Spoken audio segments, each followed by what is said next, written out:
क्या आप class 9th में हैं और आपको ज्योग्राफी ज़रा भी नहीं पसंद, या फिर आपको ज्योग्राफी टफ लगती है? अगर ऐसा है तो आप बिल्कुल सही जगह पर आए हैं, क्योंकि अनुशाला पर हम ज्योग्राफी के पहले कंसेप्ट समझते हैं और फिर उसके बाद समझते हैं फैक्ट्स। मतलब सिर्फ फैक्ट्स के बेसिस पर हम ज्योग्राफी नहीं पढ़ते और ना ही पढ़ाते हैं। जैसे कि चैप्टर 3 ड्रेनेज चाहता है कि हम सारी रिवर्स के बारे में इंफॉर्मेशन याद करें, ठीक है, उनकी ट्रिब्यूटरीज़ के बारे में पढ़ें, डिस्ट्रीब्यूटरीज़ के बारे में पढ़ें, ड्रेनेज बेसिन के बारे में पढ़ें, लेकिन इतना सारा याद रखेंगे कैसे? तब आपकी हालत हो जाती है बिल्कुल इस प्यारी सी बच्ची की जैसी, क्योंकि याद करने के लिए ढेर सारा है। लेकिन अनुशाला पर अगर आप आ गए हैं तो मैं आपको कुछ ऐसी टिप्स एंड ट्रिक्स बताऊंगी जहां पर आपके लिए ज्योग्राफी को समझना बहुत आसान हो जाएगा और साथ में उसको याद करने की भी कुछ ट्रिक्स मिलेंगी, जिससे आपका एटीट्यूड कुछ ऐसा हो जाएगा और आपके मार्क्स भी इम्प्रूव हो जाएंगे। तो अगर आप अनुशाला पर आ ही गए हैं तो इस लेक्चर को पूरा देखें, चैप्टर को समझें और उसके बाद बताएं कि कैसा लगा। So hi guys, welcome to Anushala by Anushree. Let us start with class 9 geography chapter number 3 drainage. सबसे पहले तो समझना पड़ेगा कि ड्रेनेज का मतलब क्या होता है। किसी भी एरिया के रिवर सिस्टम को हम कैसे डिस्क्राइब करेंगे? ड्रेनेज से। अब रिवर सिस्टम होता क्या है? रिवर तो हमें पता है कि एक नदी, लेकिन जब हम रिवर सिस्टम बोलते हैं तो हम उस पर्टिकुलर रिवर अकेले के बारे में बात नहीं कर रहे हैं। हम उसका पूरा बेसिन, पूरा उसका एरिया जहाँ जहाँ तक वो पानी पहुँचाती है उसके बारे में बात कर रहे हैं, ठीक है। उसके कोर्ट्स के बारे में बात करेंगे, उसकी जो ट्रिब्यूटरीज और डिस्ट्रीब्यूटरीज हैं उन सब के बारे में बात करेंगे। जहाँ जहाँ तक ये मिलकर पानी पहुँचा रही हैं, जहाँ तक ये फ्लड्स लेकर आ रही हैं, ठीक है, जहाँ पर ये डिपोजिशन कर रही हैं, एरोजन कर रही हैं, ये सब कुछ एक साथ मिलाकर कहा जाता है रिवर सिस्टम। तो जब हम किसी एक एरिया के रिवर सिस्टम को पढ़ते हैं, हम एक्चुअली उस एरिया के ड्रेनेज के बारे में पढ़ाई कर रहे हैं, ठीक है। अब ड्रेनेज का एक और मतलब हो सकता है, वो भी हालांकि पानी से रिलेटेड ही है, ठीक है, जिसमें हम बात करते हैं कि भाई किसी एक पर्टिकुलर सिटी में या किसी भी एक पर्टिकुलर जगह पर जो पानी के फ्लो को डायरेक्ट करने का काम किया जा रहा है, ठीक है, जो ड्रेन्स बनाई जा रही हैं, पानी कैसे किस जगह तक पहुंचाया जा रहा है, इसको भी हम ड्रेनेज कहते हैं, राइट। लेकिन यहाँ पर हम क्योंकि रिवर सिस्टम के बारे में पढ़ रहे हैं, क्योंकि चैप्टर रिवर्स के बारे में, दैट्स वाई आपके ड्रेनेज का ये वाला मतलब सामने आएगा। ड्रेनेज बेसिन क्या है? The area drained by a single river system. जब कोई एक रिवर, जैसे सपोज गंगा रिवर अकेले क्या कर रही है, मतलब गंगा रिवर और उसकी ट्रिब्यूटरीज डिस्ट्रीब्यूटरीज मिलकर किसी एक पर्टिकुलर एरिया को ड्रेन कर रही हैं, तो हम उसको कहेंगे कि ये गंगा का ड्रेनेज बेसिन है, ठीक है। This particular area is the drainage basin of river Ganga, right. Then water divide क्या है? वाटर डिवाइड का मतलब सिंपली ये है कि अगर दो रिवर्स ऐसे फ्लो हो रही हैं, ठीक है, किसी पर्टिकुलर एरिया से, और इन दोनों रिवर्स के बीच में कोई भी एक एलिवेटेड एरिया आ जाता है, ठीक है, माउंटेन है, हिल है, अपलैंड है, तो इस पर्टिकुलर एरिया को हम कहेंगे कि ये क्या कर रहा है, ये वाटर डिवाइड कर रहा है। बस इसका मतलब बहुत सिंपल है। ज्योग्राफी में ना मिसकंसेप्शन लोगों को यही है कि यार ये जो चीज़ें हैं ये समझ में नहीं आती। ये बहुत आसान है, सिर्फ कंसेप्ट्स हैं, कोई फैक्ट इसमें आपको रटने नहीं पड़ेंगे, है ना। अगर दो रिवर्स निकल रही हैं और उनके बीच में कोई भी एक ऐसा एरिया है जो ज़मीन से उठा हुआ है, राइट, तो उसको हम कहेंगे वाटर डिवाइड। अब वो कोई बड़ा माउंटेन भी हो सकता है, कोई हिल भी हो सकता है, कोई अपलैंड भी हो सकता है, ठीक है, या इससे भी छोटा कोई हिस्सा अगर वो थोड़ा सा ज़मीन से उठा हुआ है, उसके आजू बाजू से क्या निकल रही है, रिवर निकल रही है, तो वो वाटर डिवाइड कहलाता है। रिवर सिस्टम क्या है? A river along with its tributaries may be called a river system. ये हम ऑलरेडी यहाँ पर डिस्कस कर चुके हैं, ठीक है। Drainage system in India. अब ये तो हो गई हैं चार छोटी छोटी सी बातें कि भाई ये कंसेप्ट हैं क्या, ये समझ लो, है ना। अगर हमने ये समझ लिया तो हमें चैप्टर को आगे समझने में थोड़ी सी आसानी हो जाएगी। जैसे कि जब हम बात करते हैं कि इंडिया का ड्रेनेज सिस्टम क्या है, इंडिया का ड्रेनेज सिस्टम दो तरीके से डिवाइडेड है, एक हिमालयन रिवर्स के कारण और दूसरा पेनिनसुलर रिवर के कारण, ठीक है। अब हिमालयन एरिया कौन सा होता है और पेनिनसुलर एरिया कौन सा होता है, ये हमने ज्योग्राफी के chapter number 2 physical features of India में देखा था, समझा था, इनके फॉर्मेशन तक देख लिए थे हमने, मतलब बहुत डिटेल्ड स्टडी वहाँ पर हम कर चुके हैं। तो अगर आपने वो लेक्चर नहीं देखा है तो प्लीज़ जाके उसको देख लेना, राइट, क्योंकि वो देखोगे तो इस चैप्टर को समझना काफ़ी ज़्यादा आसान हो जाएगा। चलो, हिमालयन रिवर्स कौन सी हैं और पेनिनसुलर रिवर्स कौन सी हैं? जो हिमालयाज़ में बह रही हैं वो हिमालयन रिवर्स हैं, मतलब जो हिमालय से ओरिजिनेट हो रही हैं, ठीक है। और पेनिनसुलर रिवर्स मतलब जो पेनिनसुलर इंडिया में, ये वाला जो हिस्सा है हमारा, यहाँ पर जो रिवर्स फ्लो हो रही हैं, है ना, उनको हम कहते हैं पेनिनसुलर रिवर्स। अब हिमालयन रिवर्स और पेनिनसुलर रिवर्स की एक कंपैरेटिव स्टडी अगर आप नहीं करते तो यहाँ पर समस्या आ जाती है। क्या समस्या है? पहली बात तो आपको ऐसा समझ में आता है कि ढेर सारी इन्फॉर्मेशन जो है वो याद रखनी है। ठीक है, जैसे कि मैंने चैप्टर के स्टार्टिंग में बताया कि हम इस चैप्टर में कुछ ऐसी ट्रिक्स को डिस्कस करेंगे जो आपके माइंड को क्या करती हैं, कुछ ऐसे आपके माइंड को ट्रिक करती हैं ये एक तरीके से, कि कैसे हम किसी भी चैप्टर को बहुत ज़्यादा अच्छे से पढ़ सकते हैं और कैसे वो हमें टफ लगने लग जाता है, माइंडसेट क्रिएट कर देती हैं हमारा, है ना। तो जब आप किसी भी एक पर्टिकुलर चीज़ की कंपैरेटिव स्टडी करते हो, जब आपको पता है कि हम 2 तरीके से रिवर सिस्टम को डिवाइड कर रहे हैं इंडिया में, तो दोनों की कंपैरेटिव स्टडी करो। जिस पॉइंट के बारे में यहाँ डिस्कस कर रहे हैं उसी पॉइंट के बारे में यहाँ डिस्कस करते हैं, और जब हम ऐसा करते हैं तो ये चीज़ें हमें ज़्यादा जल्दी से याद होती हैं। ठीक है, हमें ऐसा लगता है कि हाँ अब हम इस कंसेप्ट को समझ पा रहे हैं, ना कि हमें इसको याद करना पड़ेगा। ठीक है, so it's all about mindset, और माइंडसेट क्रिएट करने में छोटी छोटी सी टिप्स एंड ट्रिक्स जो है वो बहुत ज़्यादा काम करती हैं। चलो देखते हैं कैसे। अब हमें पता है कि हिमालयन रिवर्स जो हैं ये साल भर बहती हैं। ठीक है, तो हम जो भी रिवर साल भर फ्लो होती है, जिसमें हमेशा पानी रहेगा, साल भर जिसमें पानी फ्लो हो रहा है, उसको कहते हैं पेरेनियल रिवर। ये वर्ड आपको बार बार सामने आएगा, इसलिए एक बार इसका मतलब देख लो। पेरेनियल का मतलब होता है विच हैज़ वाटर और which flows through out the year. जो साल भर जिसमें पानी रहेगा, जो साल भर बहती रहेंगी, उनको हम कहेंगे पेरेनियल रिवर। मतलब ये सूख नहीं रही हैं और ना ही इनमें पानी जो है वो ड्राई सीज़न में कम हो रहा है। वॉल्यूम थोड़ी बहुत कम हो सकती है पानी कम गिरने से, लेकिन सूखेंगी कभी नहीं, पानी इनमें साल भर रहेगा। तो ऐसी रिवर्स को हम कहते हैं पेरेनियल रिवर। लेकिन जबकि पेनिनसुलर रिवर जो है ये सीजनल है। सीजनल मतलब डेफिनेटली कौन से सीज़न में इनमें पानी ज़्यादा होगा? जब पानी गिरता है, जब बारिश होती है, it means rainy, right. So perennial rivers में साल भर पानी रहेगा, लेकिन पेनिनसुलर रिवर्स जो है इनमें से मोस्ट ऑफ द रिवर्स जो हैं वो सीजनल है। ठीक है, ज़रूरी नहीं है कि जब हम सीजनल रिवर की बात कर रहे हैं तो वो सूखेगी ही सूखेगी, ऐसा नहीं है। ठीक है, इसमें वॉल्यूम, इसके जो पानी की वॉल्यूम है उसमें कमी आ जाएगी, राइट। हिमालयन रिवर्स को पानी कहाँ से मिलता है? They receive water from rain and melted snow. Rain से तो पानी मिलेगा ही, ये तो बड़ा ऑब्वियस है, पानी गिरेगा तो नदियों में तो जाएगा ही सही।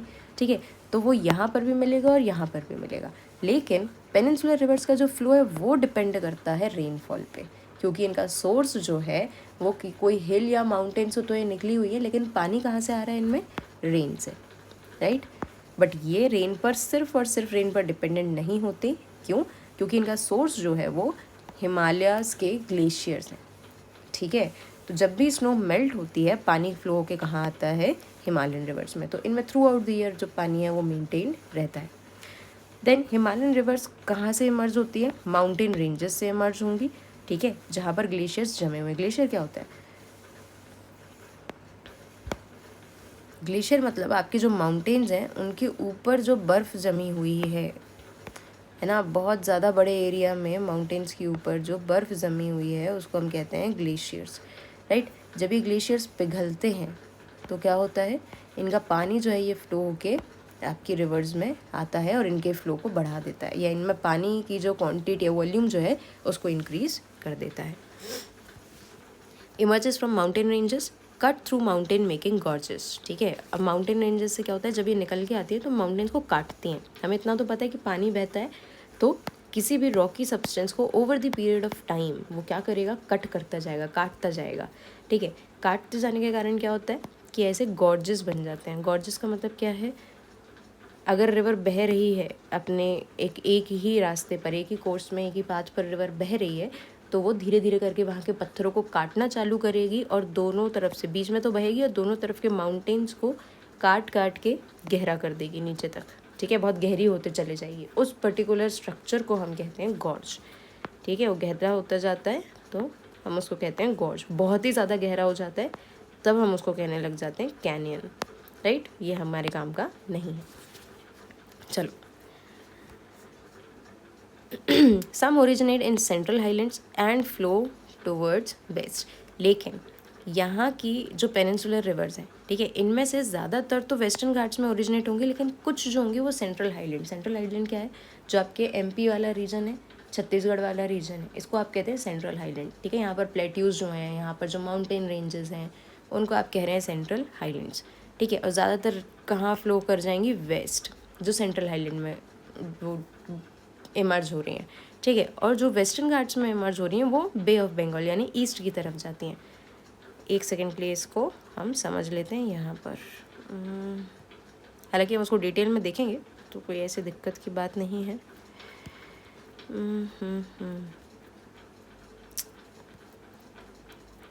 वेट, मैं इसको डालना भूल गई हूँ।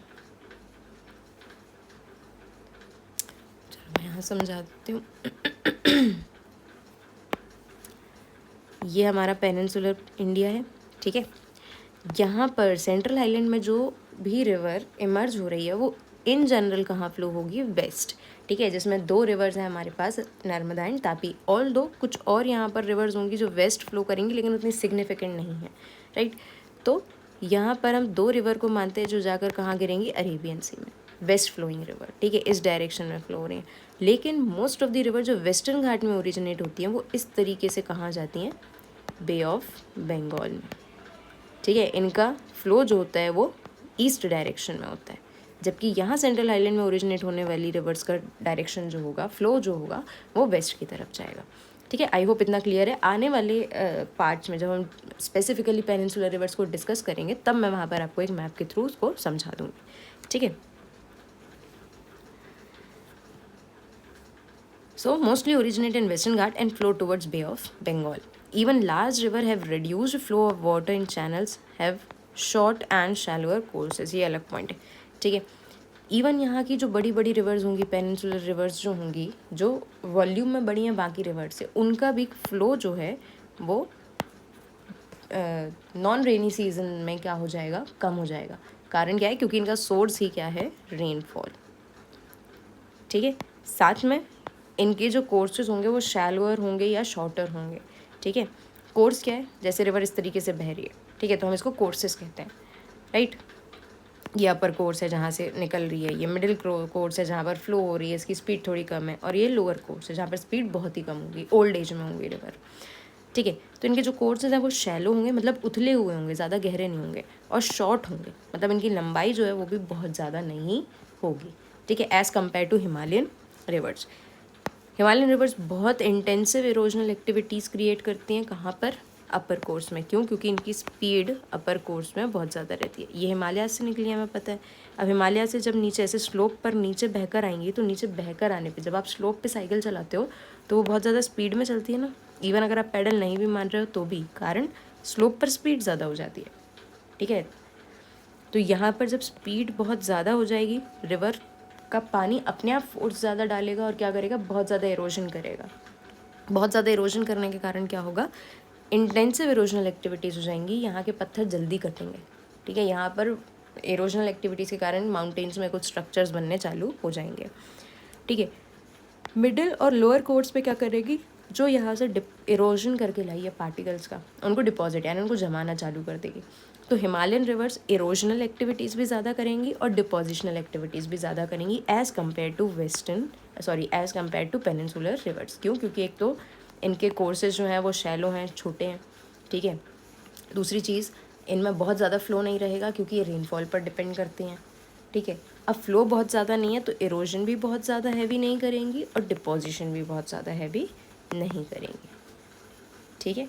आराम, मतलब डिपोजिशन तो भी कर सकती हैं क्योंकि स्पीड कम रहेगी, लेकिन इरोजन बहुत ज़्यादा नहीं होता, और बहुत ज़्यादा इरोजन्स नहीं लेकर आती हैं तो डिपॉजिट के होने के चांसेस भी कम रहेंगे, राइट। ये क्या करेगी, ऑक्सबो लेक्स, मीएंडर्स या डेल्टाज जो है उनको फॉर्म कर लेती हैं। डेल्टाज ये भी फॉर्म करेंगी लेकिन छोटे डेल्टाज बनेंगे, यहाँ पर बड़े डेल्टाज बनेंगे। मीएंडर्स इनके भी होंगे और इनके भी होंगे, ऑक्सबो लेक ये भी बना सकते हैं, ठीक है। चलो, this was a comparative study of Himalayan reverse और पेनिनसुलर रिवर्स, ठीक है। अब हमें डिटेल में पढ़ना है कि हिमालयन रिवर्स कौन कौन सी हैं और पेनिनसुलर रिवर्स कौन कौन सी हैं, ठीक है। चलो हिमालयन रिवर्स के बारे में देखते हैं। मेन 3 रिवर्स हैं, ठीक है। कौन कौन सी हैं, इंडस, गंगा एंड ब्रह्मपुत्र। अगर आपने चैप्टर नंबर 2 का लेक्चर देखा है, that is physical features of India, वहाँ पर हमने इंडस प्लेन्स, ठीक है, जिनको पंजाब प्लेन्स भी कहा जाता है, फिर गंगेटिक प्लेन्स और ब्रह्मपुत्र रिवर के कारण असम प्लेन्स जो बनते हैं उनको पढ़ा था। मैं सेम उन्हीं मैप्स को यूज़ करके आपको Indus river system, Ganga river system और ब्रह्मपुत्र रिवर सिस्टम समझाऊंगी, ठीक है, ताकि आपको समझ में आए कि ज्योग्राफी का एक चैप्टर दूसरे चैप्टर से बहुत अच्छे से रिलेटेड होता है, ठीक है।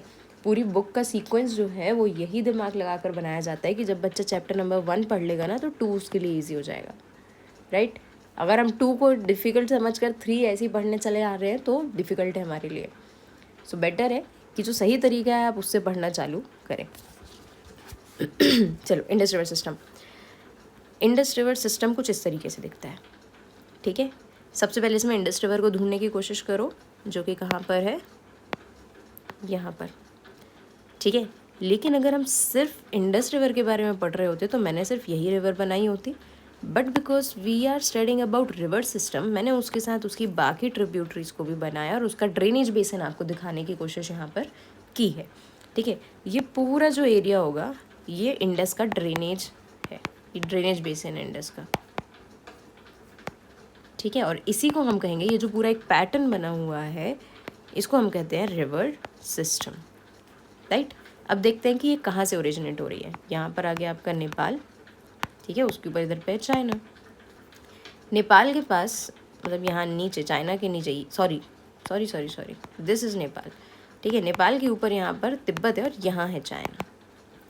तिब्बत के पास से ओरिजिनेट होती है, जहाँ पर एक लेक है, लेक मानसरोवर, ठीक है। कहाँ से निकल रही है इंडस? तिब्बत से निकल रही है नियर मानसरोवर। किस तरफ को जाती है? वेस्ट। दिख ही रहा है हमें भाई, यहाँ से ओरिजिनेट हुई है तो इस तरफ तो जा नहीं रही है, इस तरफ आ रही है, और ये कौन सा डायरेक्शन है? वेस्ट। This is east. तो ये फ्लो होकर कहाँ जाती है? ईस्ट। तिब्बत से निकलती है, इंडस में एंटर करती है, और आप देखेंगे कि इंडस का इंडिया में हिस्सा काफ़ी कम है, ठीक है।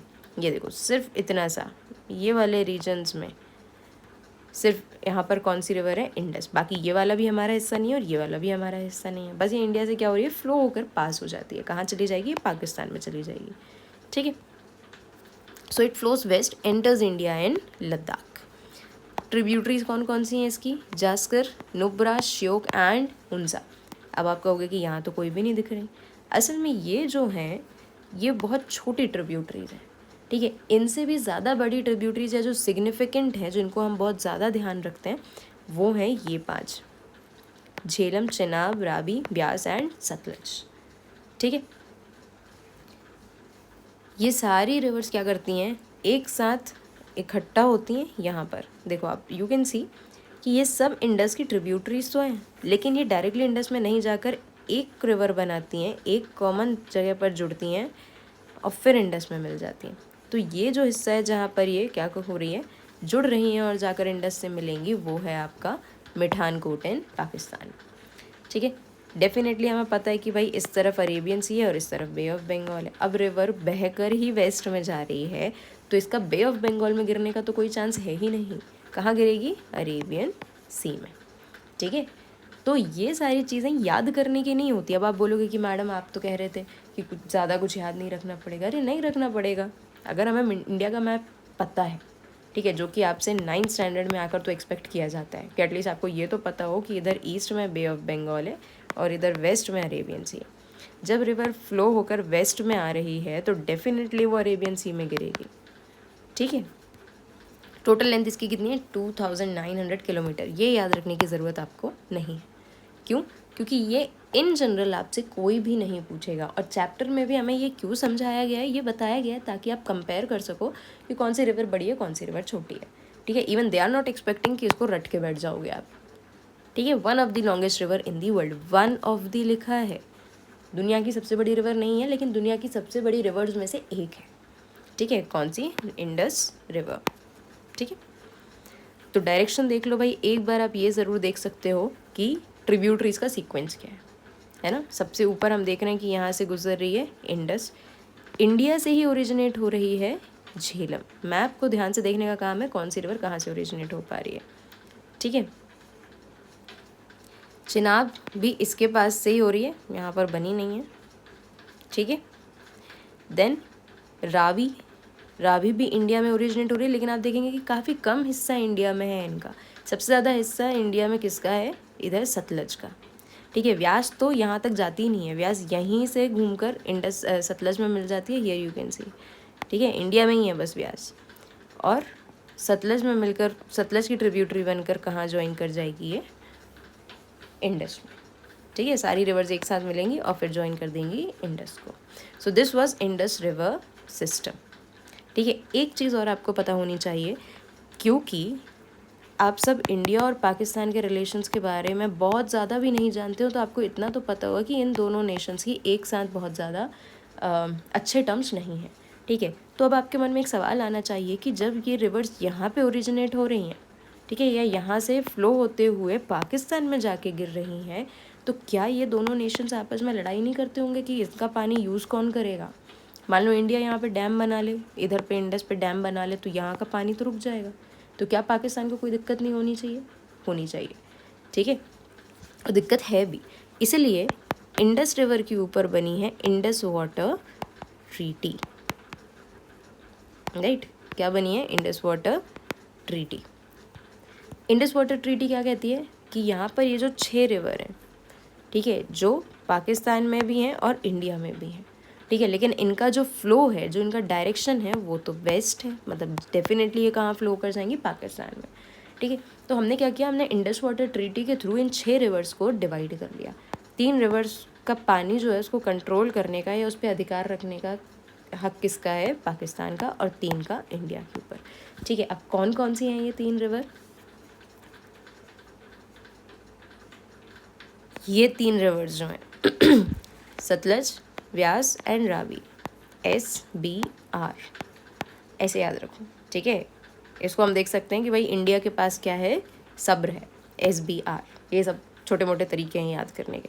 ठीक है, मतलब ये 3 रिवर जो हैं इनका मेन जो कंट्रोल है वो, ये मेन ड्रेनेज एरिया आप देखेंगे ज़्यादा किसका है? इनका है। तो हम इसको, इनका पानी कवर करती है इंडिया, पर इसका पानी इंडिया रोक भी नहीं सकती। ठीक है, तो इसके अंदर बहुत सारे टर्म्स हैं। और ये 3 रिवर जो हैं इंडस, झेलम और चेनाब, इन पर ज़्यादा अधिकार किसका है? पाकिस्तान का। ठीक है, क्योंकि आप देख सकते हैं कि ज़्यादा फ़्लो तो ये पाकिस्तान में हो रही हैं इधर से। ठीक है, आई होप आपको ये समझ में आया होगा। ज्योग्राफी जब तक बहुत घुमा फिरा के रिलेट कर करके ना पढ़ो तब तक वो समझ में नहीं आती। हमें लगता है हम डिटेल में घुस रहे हैं तो हम बहुत ज़्यादा इन्फॉर्मेशन इकट्ठी कर रहे हैं। नहीं, हम जितना ज़्यादा डिटेल में जाते हैं ज्योग्राफी में, हमें उतनी ज़्यादा क्लैरिटी मिलती है। जब आपको ये बात समझ में आ जाएगी उस दिन आपके लिए ज्योग्राफी जो है वो काफ़ी ईजी हो जाएगी। ठीक है, डिटेल में जाने से डरो मत, जितना डिटेल में घुसोगे ज्योग्राफी में उतना ज़्यादा अच्छे से समझ में आएगा। अब पढ़ते हैं गंगा रिवर सिस्टम के बारे में। गंगा रिवर सिस्टम क्या है? गंगा रिवर के बारे में हम सब कुछ, मतलब मोस्ट ऑफ दी लोग, हम सारे लोग जानते हैं कि कहाँ से ओरिजिनेट होती है, क्योंकि वो एक बहुत इंडिया के लिए, या जो हम जिसको कहेंगे हिंदू कल्चर के लिए, बहुत ज़्यादा सिग्निफिकेंट है। ठीक है, ओरिजिनेट्स कहाँ से हो रही है? गंगोत्री ग्लेशियर से। अब ये गंगोत्री ग्लेशियर क्या है? ग्लेशियर ही है जिसका नाम हमने गंगोत्री रखा हुआ है। ठीक है, जैसे कि यमुना अगर आपसे पूछा जाए कहाँ से ओरिजिनेट होती है, so it also originates from Yamunotri glacier. तो ग्लेशियर्स हैं जिनके हमने नाम रख दिया। ठीक है, हेड वाटर्स, जब ये गंगोत्री से निकलती है ना तब हम इसको गंगा नहीं कहते, हम इसको कहते हैं भागीरथी। ठीक है, जो अलकनंदा से मिलती है कहाँ पर? देवप्रयाग में। किधर? उत्तराखंड में। उत्तराखंड स्टेट के देवप्रयाग रीजन में आपको समझ में आएगा कि एक तरफ से भागीरथी, दूसरी तरफ से अलकनंदा, 2 रिवर आकर मिल रही हैं और यहाँ सर सीधे बन रही है गंगा। ये जो जगह पर, जहाँ पर ये 2 रिवर मिलके ये तीसरी रिवर बना रही है, इसको हम कहते हैं संगम। ठीक है, कहाँ पर होता है? देवप्रयाग में। ठीक है, इतना आपको ध्यान रखना पड़ेगा। आप सारे लोगों ने संगम के बारे में सुना ही होगा, या जिसको हम त्रिवेणी संगम भी कहते हैं। ठीक है, तो आपको ये ध्यान रखना है कि असल में यहाँ पर बीच में आपको माउंटेन एरियाज़ मिलेंगे। ठीक है, एक तरफ से आपको अलकनंदा रिवर आती हुई दिखेगी, एक तरफ से आपको भागीरथी आती हुई दिखेगी, और दोनों का पानी का जो कलर है, अपीयरेंस जो है, वैसे पानी का कोई कलर नहीं होता, कोई ऑर्डर नहीं होता, लेकिन अपीयरेंस जो है, एक जगह पर पानी अलग दिखता है, दूसरी जगह पर आपको ऐसा लगेगा कि पानी एकदम शांत फ्लो के आ रहा है। ठीक है, और एक तरफ से पानी बहुत बहाव में फ्लो के आ रहा है, और दोनों के पानी को मिलाकर यहाँ पर बन रही है रिवर गंगा। ठीक है, तो कहाँ मिल रही हैं ये? देवप्रयाग में। हरिद्वार में जो गंगा आपको इमर्ज होती नज़र आती है वो माउंटेन से दिखती है। कहाँ से दिखती है? माउंटेन्स। गंगा रिवर का फ्लो बहुत ज़्यादा बड़ा है ना, ड्रेनेज जो है वो बहुत ज़्यादा बड़ा है, और ये समझ में आता है हमें कि गंगा अलग अलग जगह पर हमें अलग अलग तरीके से अपीयर होती नज़र आती है ना। अगर आप बनारस में गंगा देखेंगे तो आपको अलग समझ में आएगी, ठीक है, हरिद्वार में देखेंगे तो आपको अलग समझ में आएगी, ऋषिकेश में भी देखने को मिल जाएगी। तो ये पूरे एरिया में क्या हो रहा है, गंगा अलग अलग जगह से फ्लो होती हुई जा रही है ना। तो हरिद्वार में हमको ऐसा लगता है कि कहाँ से आ रही है, माउंटेन से। ट्रिब्यूटरीज हिमालयाज, देखो गंगा की ट्रिब्यूटरी दो तरीके से आएंगे। एक तो गंगा की ट्रिब्यूटरीज आपको आती हुई नदी, देखो मेन ये गंगा आपकी, यहाँ पे गंगोत्री ग्लेशियर है, यहाँ से ये आपको गंगा रिवर आती हुई दिखेगी और ऐसे बे ऑफ बंगाल में गिर जाएगी, ठीक है। गंगा रिवर की जो ट्रिब्यूटरीज हैं कुछ ऊपर से आ रही हैं, तो डेफिनेटली ऊपर से आ रही हैं। ऊपर क्या है, हिमालयाज हैं ये पूरे रीजन में, तो कुछ ट्रिब्यूटरीज इसकी हिमालयन रीजन से आएंगे, लेकिन कुछ ट्रिब्यूटरीज इसकी आपको सेंट्रल हाईलैंड से नज़र आती हुई दिखेंगी, ठीक है। ये तो डिस्ट्रीब्यूटरी है, ये तीन को देखेंगे आप, ठीक है। ये कहाँ से आती हुई दिखेंगी, आपको नीचे से आती हुई दिखेंगी, मतलब ये सेंट्रल हाईलैंड से आ रही, ठीक।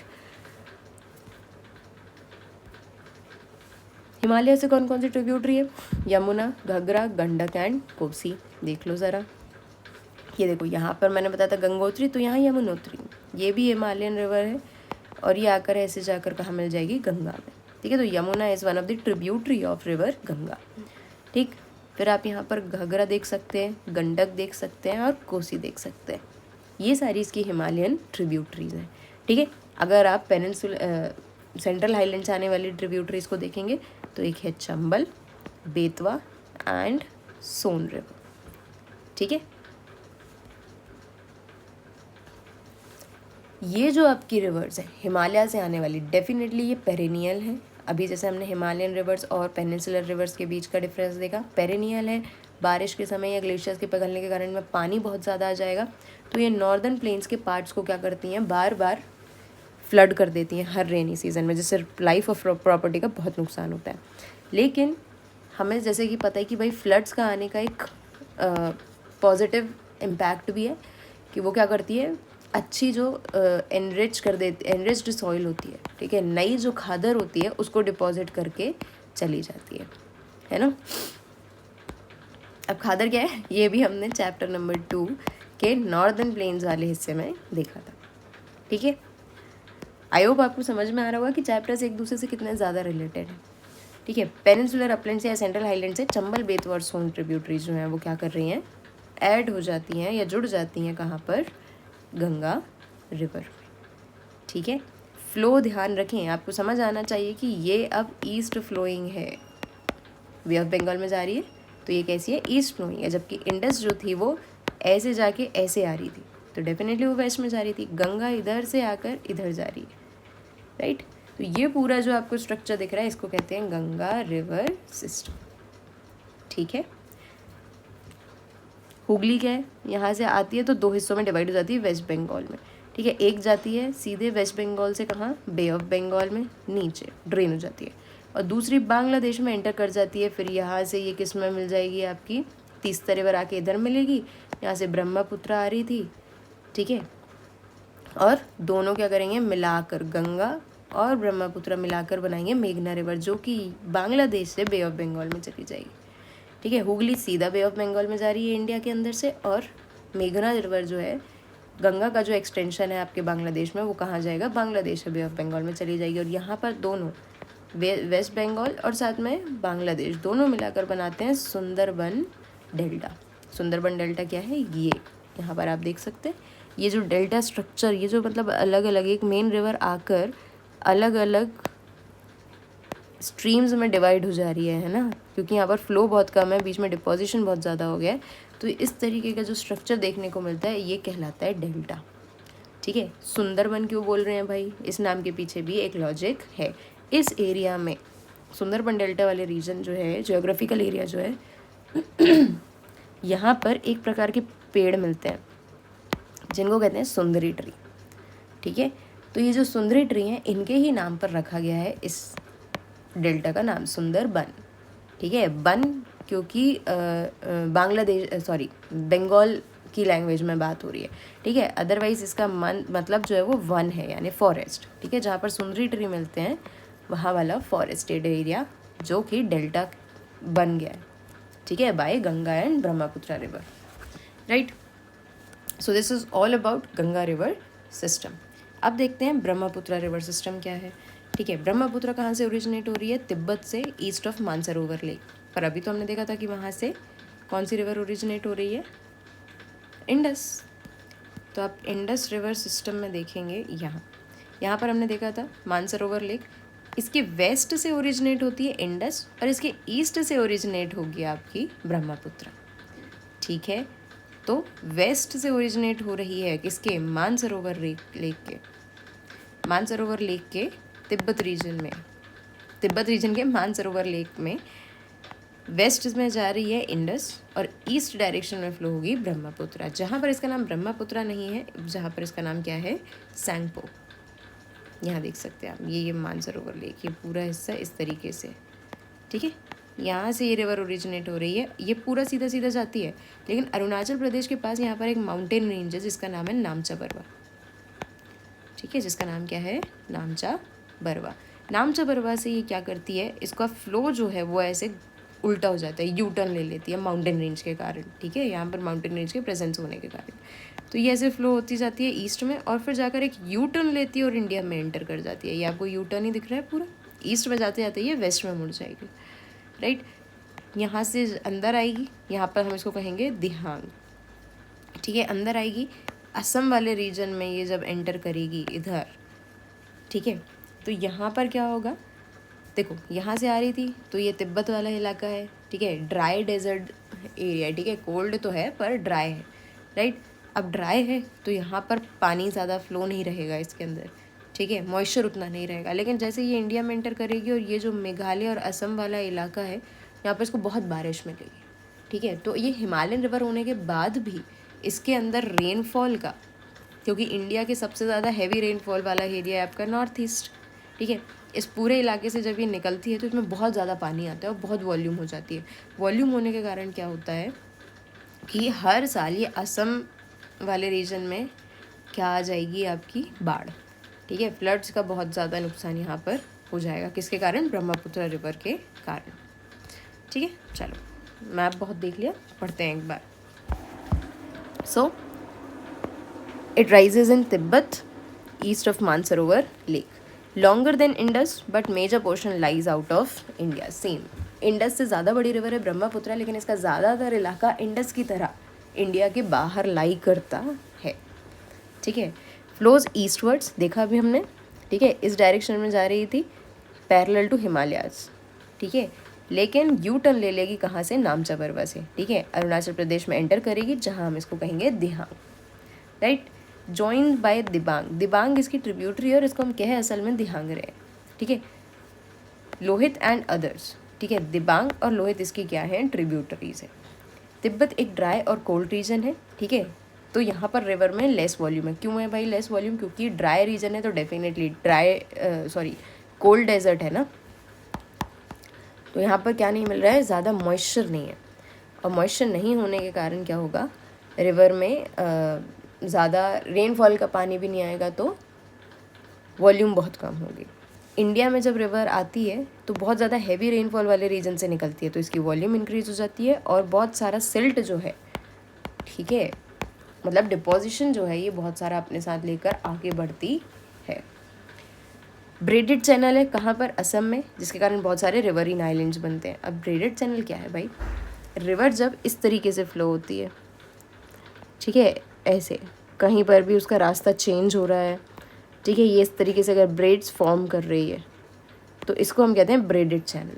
जिसके कारण क्या होता है कि यहाँ पर अगर डिपोजिशन बहुत ज़्यादा हो गया, जैसे रिवर ऐसे फ्लो हो रही थी, बहुत ज़्यादा डिपोजिशन हुआ, इरोजन हुआ, फिर डिपोजिशन हुआ, और डिपोजिशन होने के कारण ऐसे बीच में बहुत सारा डिपोजिशन हो गया। अब रिवर ने ऐसे बस फ्लो होने की जगह ये भी एक रास्ता चुन लिया, तो इस तरीके से बीच में जो बहुत ज़्यादा डिपोजिशन होने के कारण एक आइलैंड लाइक स्ट्रक्चर बन रहा है, ठीक है। यहाँ तो आइलैंड है ही ना, ज़मीन है, लैंड बन गया यहाँ पर बहुत ज़्यादा डिपोजिशन होने के कारण, और चारों तरफ से पानी आ गया, तो ऐसी ज़मीन को या ऐसे लैंड पार्ट को जिसके चारों तरफ पानी हो उसको तो हम आइलैंड कहते ही हैं, तो ये हो जाएगा आइलैंड। लेकिन क्योंकि ये आइलैंड सी के कारण नहीं बन रहा है, ये रिवर के कारण बन रहा है, रिवर डिपोजिशन के कारण बन रहा है, तो हम इसको कहते हैं रिवरीन आइलैंड्स। दुनिया का सबसे बड़ा रिवरीन आइलैंड्स हमारे इंडिया में है, असम में, जिसका नाम है माजुली आइलैंड, जिसको कौन सी रिवर बना रही है? Brahmaputra. Floods during rainy season लाती ही है डेफिनेटली, क्यों? क्योंकि रेनी सीजन में हमारा जो मेघालय असम रीजन है इसको बहुत ज़्यादा रेनफॉल मिलती है, ठीक है, जिसके कारण यहाँ पे फ्लड्स आ जाते हैं। असम और बांग्लादेश में काफ़ी डिस्ट्रक्शन होता है। Huge deposits of silt on its bed causing river bed to rise. अब ये क्या चीज़ है? रिवर बेड क्या होता है? ये नदी आपको दिख रही है, लेकिन नदी का एक तल तो है जहाँ पर रॉक्स होंगे, कंकड़ पत्थर होंगे, रेत होगी, उसको आप कहते हैं रिवर बेड, ठीक है, नदी का जो तल है, ठीक। अब नदी का जो तल है, यहाँ पर क्या होता है, ये रिवर ब्रह्मपुत्र इतना ज़्यादा डिपोजिशन अपने साथ लेकर आती है कि ये रिवर बेड धीरे धीरे करके क्या होता जाता है, ऊंचा होते चले जाता है। मतलब आप एक लेयर रखिए, मान लो उसके ऊपर आपने कुछ और रख दिया, फिर आप कुछ और रखते चले जा रहे हो, तो ये इसकी हाइट इंक्रीज़ हो जाएगी ना। ऐसे ही रिवर बेड की हाइट इंक्रीज़ हो जाती है इतने ज़्यादा डिपोजिशन के कारण। और साथ में रिवर जो है वो अपने चैनल जो है वो फ्रीक्वेंटली चेंज करती रहती है, ठीक है। मतलब आज यहाँ से फ्लो हो रही है, हो सकता है कि कल यहाँ से फ्लो होने लग जाए। इसके कारण और ज़्यादा फ्लड्स जो है वो, मतलब फ्लड्स में इसके कारण बहुत ज़्यादा दिक्कत होती है, ठीक है। सो this was all about the Brahmaputra river system. यहाँ पर एंटर कर जाएगी बांग्लादेश, और अभी हमने बताया था कि यहाँ से गंगा आएगी, यहाँ से ब्रह्मपुत्र आएगी, दोनों मिलाकर बना लेंगी मेघना। तो कहाँ फ्लो हो जाएंगी? बे ऑफ बंगाल, राइट। और यहाँ पर ब्रह्मपुत्र भी सुंदरबन डेल्टा को बनाने में एक बहुत बड़ा रोल प्ले करती है along with Ganga. So this was all about our Himalayan river systems, ठीक है। हिमालयन रिवर्स के बारे में पढ़ा, रिवर सिस्टम्स के बारे में पढ़ा। आई होप आपको ये सारी चीज़ें यहाँ पर क्लियर हुई होंगी, ठीक है। आपका एक छोटा सा होमवर्क है कि आप मुझे बताएंगे कमेंट सेक्शन में मैनग्रोव्स क्या होता है, ठीक है, ये किस एरिया को कहते हैं और इनकी खासियत क्या है, मतलब क्यों मैनग्रोव्स को बहुत इम्पॉर्टेंट, बहुत सिग्निफिकेंट माना जाता है। आई will be waiting for your comment कि आप मुझे मैनग्रोव्स का आंसर वहाँ पर ज़रूर से बताएंगे, क्योंकि इसके बाद आपको थोड़ी और क्लैरिटी डेल्टा के बारे में मिलने लग जाएगी, ठीक है। जब हम बात करते हैं पेनिनसुलर रिवर्स की, तो हम मेजरली 6 रिवर्स के बारे में पढ़ते हैं, ठीक है। अब ये 6 रिवर्स ही अकेली पेनिनसुलर रिवर्स नहीं है, इस बात का ध्यान आपको रखना है। बट क्योंकि हम सारा कुछ नहीं पढ़ सकते, इसलिए हम जो मेन रिवर्स हैं या मेन उनकी जो ट्रिब्यूटरीज हैं उनके बारे में बात करेंगे, ठीक है। सबसे पहले हम पढ़ते हैं नर्मदा और तापी के बारे में। क्यों? क्योंकि ये थोड़ा सा एक्सेप्शन है, उसके बाद बाकी ये 4 जो हैं वो थोड़े सिमिलर हैं, ठीक है। नर्मदा और तापी एक्सेप्शन क्यों है? क्योंकि ये फ्लो करते हैं वेस्टवर्ड, ठीक है। ये अकेली 2 ऐसी रिवर्स हैं जो किस डायरेक्शन में फ़्लो करेंगी? वेस्ट, ठीक है। मतलब यहाँ से ओरिजिनेट होकर ये कहाँ पर फ्लो कर जाएंगी? वेस्ट में, ठीक है। लेकिन बाकी जो पेनिनसुलर रिवर्स हैं वो फ्लो करेंगी ईस्ट की तरफ, और वो भी एक स्लोप पर, राइट। इसलिए महानदी गोदावरी, कृष्णा और कावेरी अलग अलग होने के बाद भी इनमें कुछ सिमिलैरिटीज़ हैं, ठीक है। लेकिन Narmada and Tapi are exceptions because they flow in the direction of west, right. और साथ में एक और अलग चीज़ ये करती हैं, ये फॉर्म करती हैं एस्च्यूरी, और बाकी रिवर्स फॉर्म करती हैं डेल्टा, ठीक है। अब एस्च्यूरी डेल्टा क्या है, इसको समझने के लिए थोड़ा सा आपको रुकना पड़ेगा, ठीक है। इनके ड्रेनेज बेसिन जो है, ये 6 के 6 रिवर के ड्रेनेज बेसिन जो है वो छोटे होंगे। क्यों? क्योंकि इनकी वॉल्यूम कम होगी as compare to Himalayan rivers. अब मैं आपको एक बार इनकी लोकेशंस दिखाती हूँ, ठीक है। देखो, इसमें हमें नर्मदा और तापी नहीं दिखेगी, तो मैं आपको बना के दिखा देती हूँ, just a second. Narmada and Tapi इस डायरेक्शन में जाएंगे, ठीक है, ऐसे इधर, और ये गिरेंगे अरेबियन सी में, राइट। बाकी सारे गिर रहे हैं बे ऑफ बंगाल में, राइट। तो महानदी आप देख सकते हैं, ये उड़ीसा वाले रीजन में आपको फ्लो होती हुई दिखेगी। गोदावरी हम यहाँ देख सकते हैं इस तरीके से, महाराष्ट्र कर्नाटका वाले रीजन से दिख रही है हमें। Krishna river again, and Kaveri, Kaveri को इस तरीके से भी लिखते हैं, तो ऐसे कुछ उसमें टेंशन लेने की बहुत ज़्यादा ज़रूरत नहीं है, ठीक है। Both spellings are correct. देखो, रिवर का डायरेक्शन ये क्यों है? सबसे पहले तो आपके मन में कुछ सवाल उठने बहुत ज़रूरी हैं। ज्योग्राफी पढ़ते समय ना, अगर आप सवाल अपने आप से नहीं कर रहे हैं या आपके मन में सवाल नहीं उठ रहे, वाई नहीं उठ रहा है अगर आपके मन में कि क्यों भाई क्या कारण है कि ये रिवर इसी डायरेक्शन में फ्लो हो रही है, इधर क्यों नहीं जा रही? और क्या कारण है कि नर्मदा एंड तापी दो एक्सेप्शन है कि वेस्ट में जा रहे हैं और ये बाकी सबकी तरह ईस्ट में नहीं जा रहे? इन सब के पीछे कुछ सिंपल से लॉजिक है, ठीक है।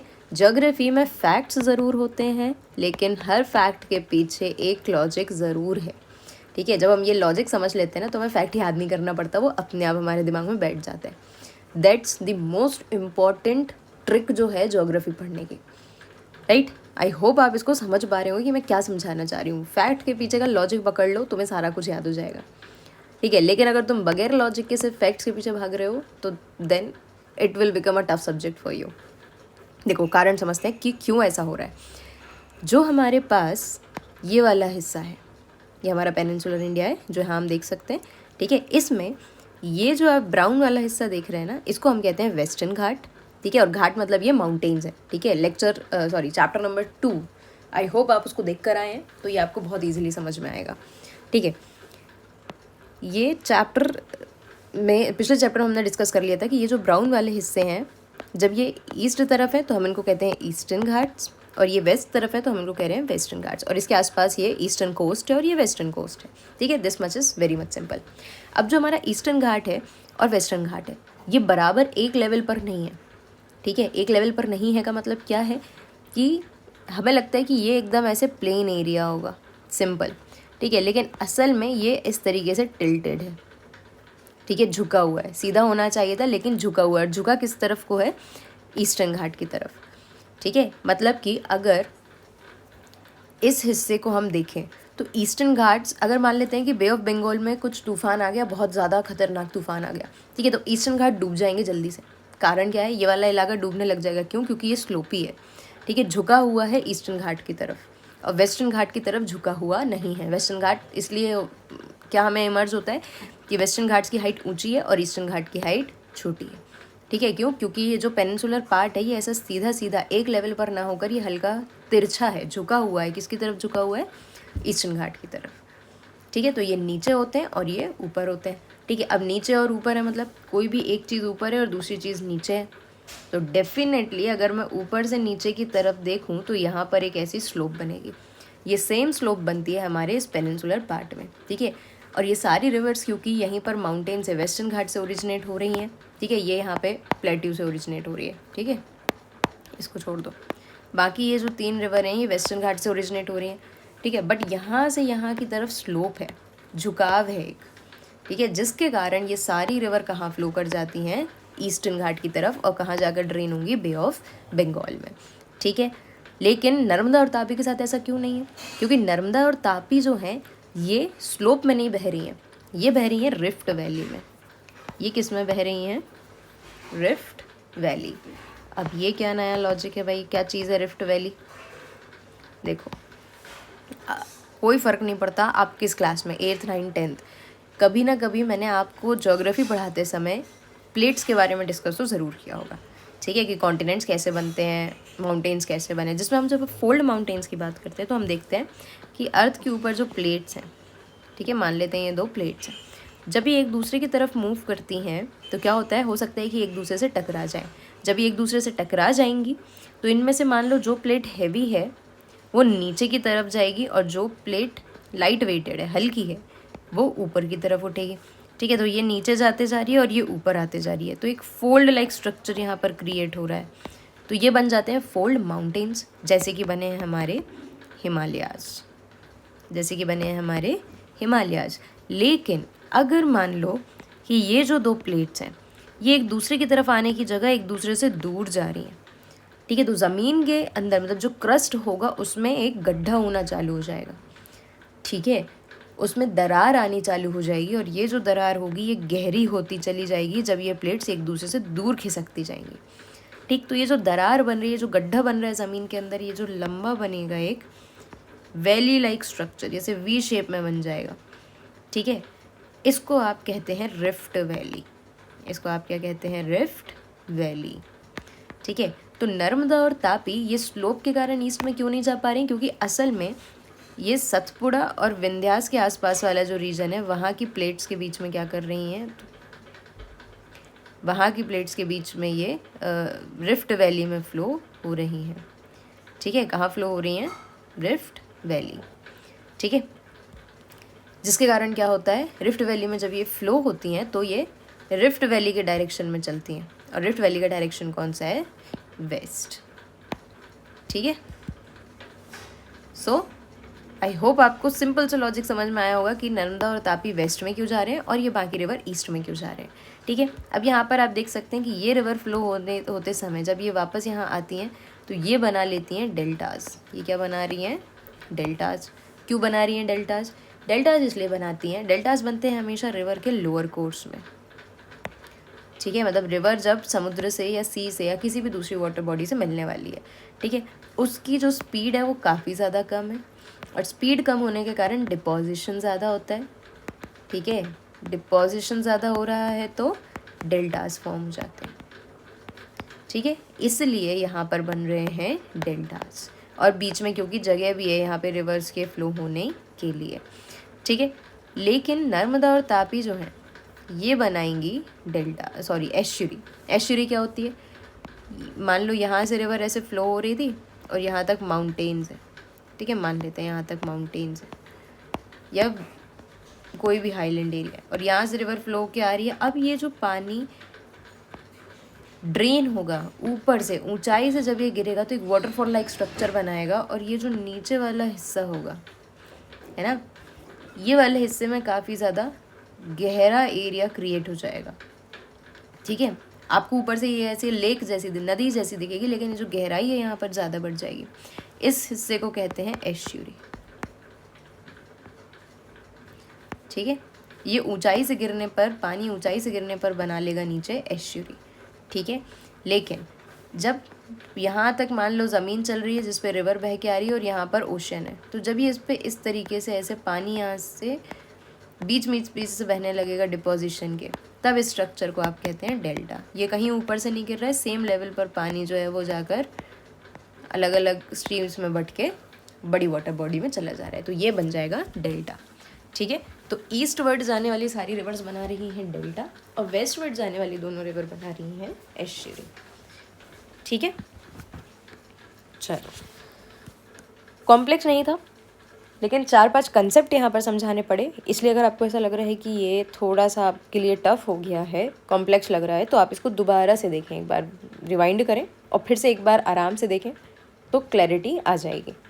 ठीक है, चलो अब बात करते हैं अलग अलग रिवर्स की। नर्मदा बेसिन हमें पता है कहाँ राइज होती है, Amarkantak hills of Madhya Pradesh. Rift valley में फ्लो होती है। रिफ्ट वैली क्या है मैं आपको समझा चुकी हूँ।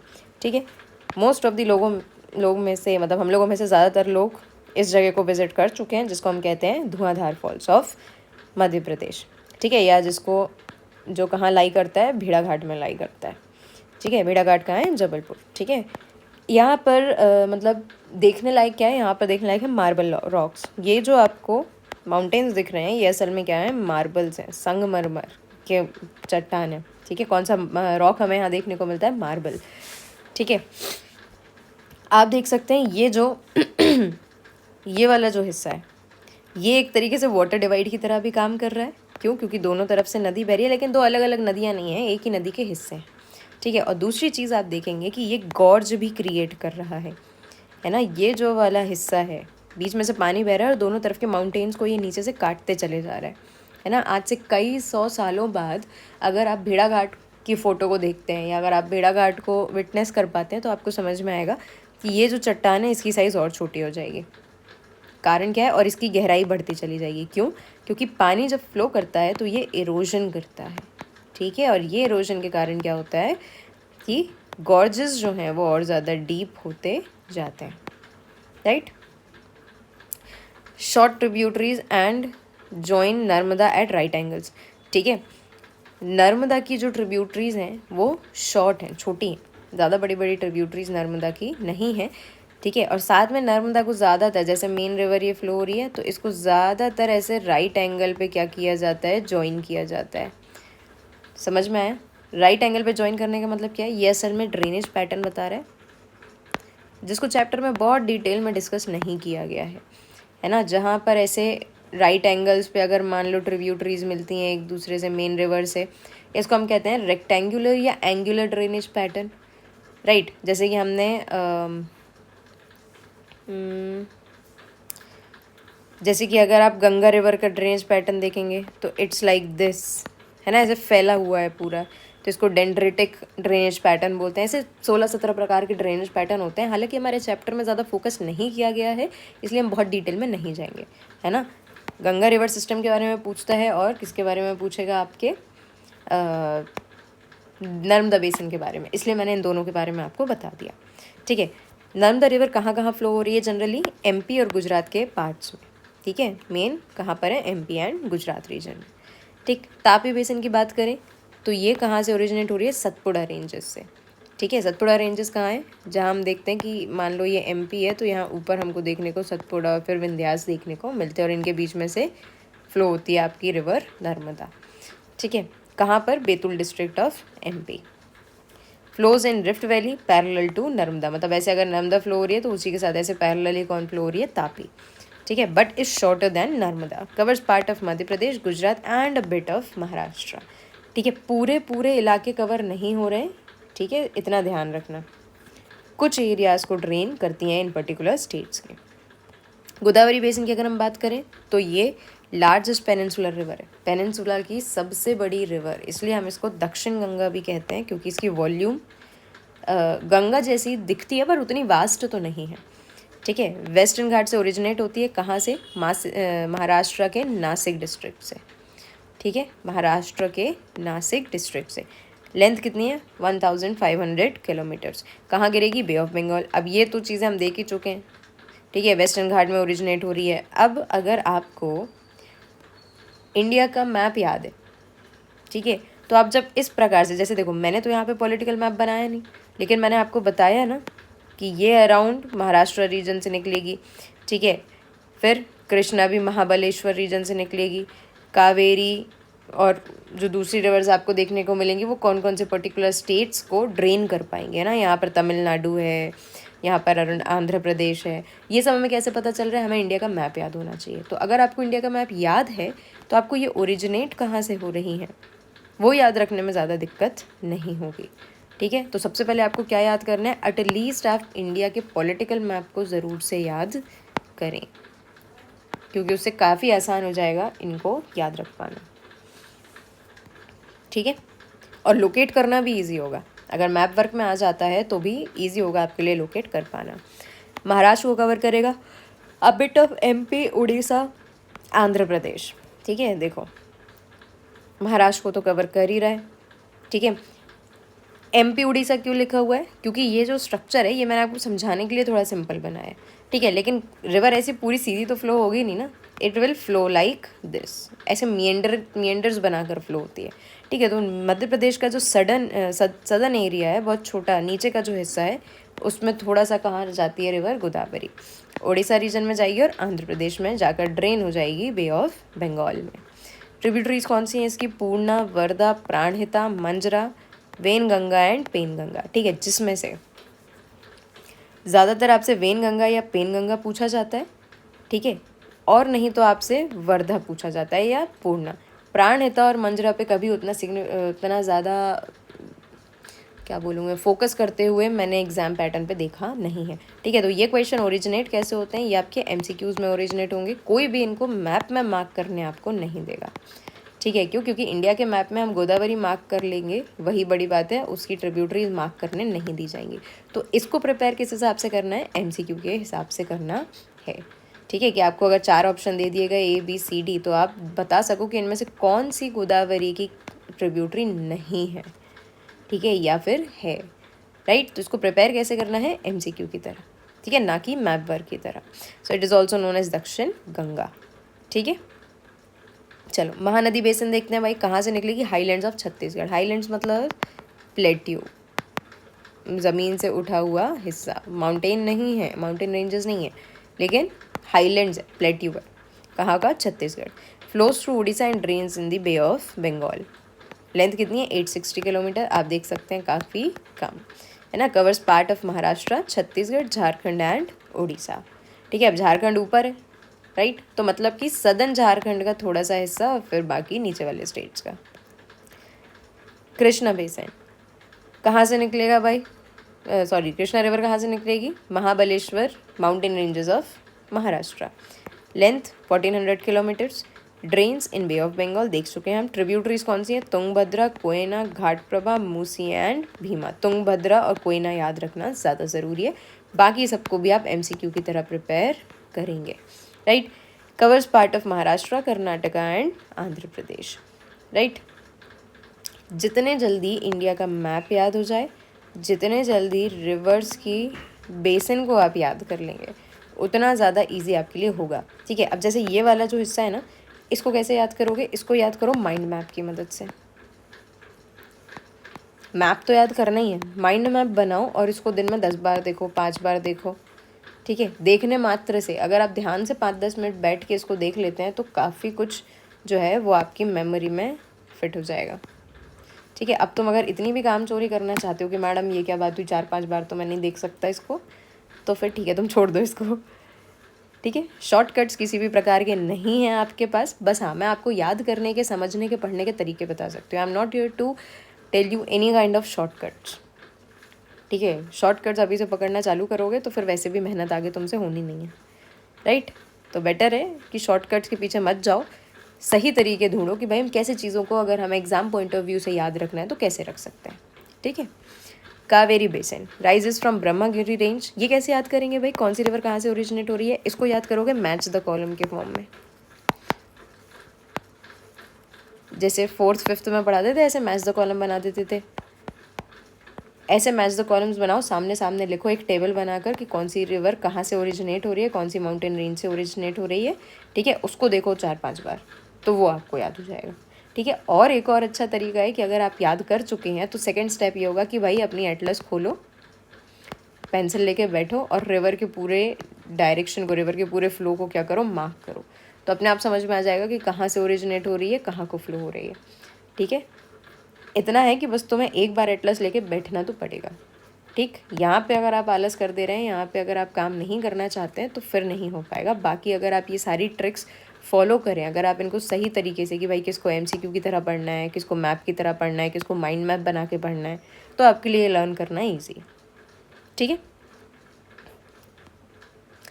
चलो, लेंथ कितनी है, 760 किलोमीटर्स, किससे भी कम, महानदी से भी कम, किसकी, कावेरी की, ठीक है। ये लेंथ इसलिए बस दी है कि हम पता कर सकें कौन सी रिवर किससे बड़ी है, किससे छोटी है। ये एग्जाम में नहीं पूछा जाता हमसे, बहुत सारी दूसरी चीज़ें एग्जामिनर के पास। ट्रिब्यूटरीज कौन सी हैं इसके पास, अमरावती, भवानी, हेमवती एंड कबिनी, ठीक है। इन जनरल कावेरी से क्वेश्चन काफ़ी कम आते हैं, लेकिन पढ़ने में कोई बुराई नहीं है। Covers the part of Karnataka, Kerala and Tamil Nadu, क्यों, क्योंकि it is the southern most river, ठीक है। Kaveri makes second biggest waterfall in India, that is जोग फॉल्स, ठीक है। ऑल्दो हमने देखा कि भाई इसकी लेंथ जो है वो काफ़ी कम है, लेकिन आप देख सकते हैं कि इंडिया का दूसरा सबसे बड़ा वाटरफॉल बना रही है जिसका नाम है जोग फॉल्स, ठीक है। जोग फॉल्स हाइड्रो इलेक्ट्रिसिटी प्रोड्यूस करने के लिए यूज़ किए जाते हैं। आप देख सकते हैं कितना ज़्यादा फोर्स, कितना प्रेशर है इसके पानी में, तो यहाँ नीचे इससे क्या प्रोड्यूस की जाती है, हाइड्रो इलेक्ट्रिसिटी या हाइडल पावर, राइट, ये याद रखना। अब बात करते हैं लेक्स के बारे में। यहाँ पर हम सारी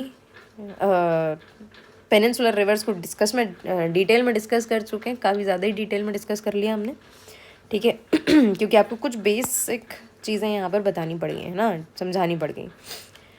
आई होप समझ में आपको आया होगा, और ये जो ट्रिक्स मैंने आपको बताई हैं आप इनका अच्छे से यूज़ करके चैप्टर्स को ईजिली याद कर पाएंगे, है ना। क्योंकि ये चैप्टर में देखो, देखने पर तो हमें समझ में आता है कि याद करने की काफ़ी चीज़ें हैं, लेकिन सही तरीका याद करने का पता होना ज़्यादा ज़रूरी है, जो बताना मेरा काम था। छोटा सा टॉपिक और है लेक्स, इसको पढ़ के ख़त्म करते हैं। लेक्स कुछ अलग अलग टाइप की होती हैं। लेक का सीधा साफ मतलब होता है झील। झील क्या है, एक वाटर बॉडी जो एनक्लोज्ड है, ठीक है, और अलग अलग तरीके से बनती है। चलो, कुछ लेक्स होती हैं परमानेंट, मतलब जो एक बार बन गई जिनमें हमेशा पानी रहेगा। सीजनल लेक होती हैं जो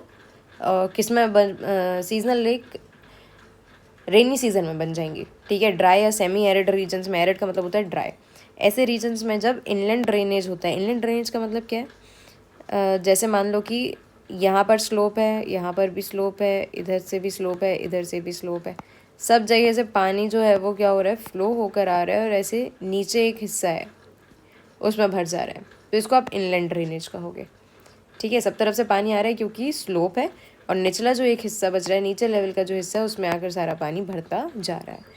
ठीक है, ऐसी जगह पर लेक्स जनरली बन जाती हैं किस सीज़न में? रेनी सीज़न में। क्यों? क्योंकि पानी गिरा, पानी इधर से स्लोप से फ्लो के आया और इसमें भर गया, राइट। कुछ फिर होती हैं ग्लेशियर लेक्स, जो ग्लेशियर के पिघलने के कारण बनती हैं। किसके कारण बनेंगी? ग्लेशियर के पिघलने के कारण। ठीक है, मान लो कि ऐसे 2 ग्लेशियर्स थे, ऐसे 2 माउंटेन्स थे, यहाँ पर ग्लेशियर थे। अब ये जो हिस्सा है ये तो ऑलरेडी खाली है ना, ये तो वैली लाइक स्ट्रक्चर ही है। अब यहाँ से इसमें पानी भर गया, ठीक है। क्यों भरा? क्योंकि ग्लेशियर्स पिघल गए थे, तो इसको आप कहेंगे ग्लेशियर लेक। कुछ बनती हैं विंड के कारण, कुछ रिवर एक्शंस के कारण, और कुछ ह्यूमन एक्टिविटीज़ के कारण। ह्यूमन्स हो सकता है कि भाई किसी लापरवाही के कारण लेक बन जाए या आर्टिफिशियल लेक क्रिएट्स कर ले। ठीक है, विंड इरोजन होता है, उसके कारण भी लेक्स बन जाती हैं। और वाटर रिवर एक्शंस जो होते हैं, जैसे कि ऑक्सबो लेक, रिवर ऐसे फ्लो हो रही थी, ये रिवर का मिएंडर था। ठीक है, रिवर असल में पहले कैसे फ्लो हो रही थी? ये जो लेक है ये बनी ऑक्सबो लेक, क्योंकि इसका शेप जो है वो इस प्रकार का है। इस शेप में जब भी लेक बन रही है इसको हम कहेंगे ऑक्सबो लेक। ये क्यों बन रही है? रिवर एक्शन के कारण। पहले ये रिवर ऐसे फ्लो हो रही थी, ऐसे ऐसे कुछ फ्लो हो रही थी। ठीक है, यहाँ पर डिपोजिशन हो गया काफ़ी ज़्यादा, तो इसने अपना रास्ता चेंज कर लिया। ठीक है, अभी कैसे फ़्लो होती है? अब ये ऐसे फ़्लो होती है। तो ये जो लेक है ये सेपरेट हो गई ना बाकी लेक से, रिवर से। ठीक है, लेकिन इसमें पानी तो भरा हुआ है, तो ये अलग से एक लेक की तरह काम करेगी, जिसको हम कहते हैं ऑक्सबो लेक, जो मिएंडर्स के टूट जाने के कारण बनती है because of excessive deposition, right. Lagoons होती हैं जो स्पिट्स और बार्स के कारण बनती है। अब लगून्स क्या है? मान लो कि ये हमारा एरिया है, ये कुछ इस प्रकार का एरिया है, ठीक है, ये पूरा एरिया। अब ये जो एरिया है, अगर हम इसको थोड़ा सा जूम करके देखें तो हमें पता है कि यहाँ पर तो पानी है, ये तो पूरे में पानी है इधर पे। ठीक है, अब यहाँ से मान लो कि कुछ इरोजन यहाँ पर डिपॉजिट हो जाता है। ठीक है, ये ऐसे ऐसे कुछ